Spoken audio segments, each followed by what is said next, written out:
over now. It was over for two members of the band just after that, wasn't it? Phil and Boone, they both decided to go their own ways. What was the reason for that?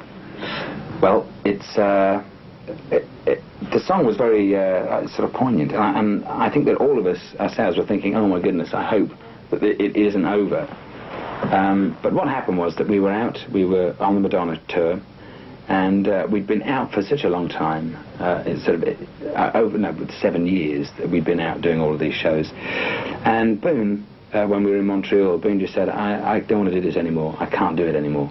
Was that a big shock to you at the time? Very much so, yeah. I mean, he was looking pretty run down, but for him to actually come out and say, I just don't want to tour again, you know, I've just had enough, I've got to go away and think about it. The timing really was like, you know, we just weren't expecting him to say it then. But it's not as if, Boone, because Boone, it was such he's such a nice guy, and is pretty stable and very quiet, and for him to come out and say that then it must have been pretty hard for him, very hard, because normally he's one of the guys that doesn't kick up a fuss about it. So it's me, I can't do that, and all that sort of stuff. Yeah, that's right, you know, but not Boone. And so, you know, if he said that, well, that was a shame, and that was a shock.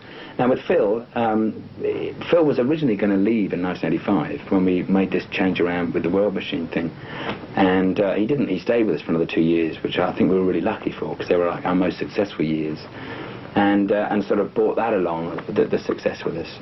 And he also got sort of pretty run down on that end thing. I think that the fact that he knew that he was going to be leaving and everything, and then his brother going, which was as much a shock to him as it was to anybody else, of course. You know, it just added up, and he said, look, you know, we'll do our tour.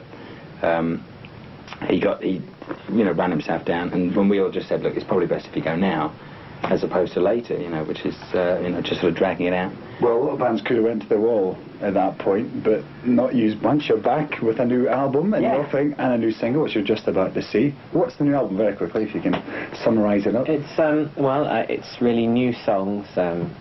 Like Mark said, it's the same writing team as we had before, but, you know, we wrote songs that we felt, you know, really good about at the time. Inspiration coming during the tour. We sort of took bits of recording equipment with us from hotel rooms, but we really concentrated in Dublin to writing the songs and just doing something that's as much fresh to us as, you know, anyone else. So I think the songs are different and they have variety and they sound different from the last album, but still Level 42. Absolutely, yeah. The Gresham Hotel must be said hello to at this point in time. Yes, hello all at the Gresham. Got a lot of friends there, and that's where we wrote this album.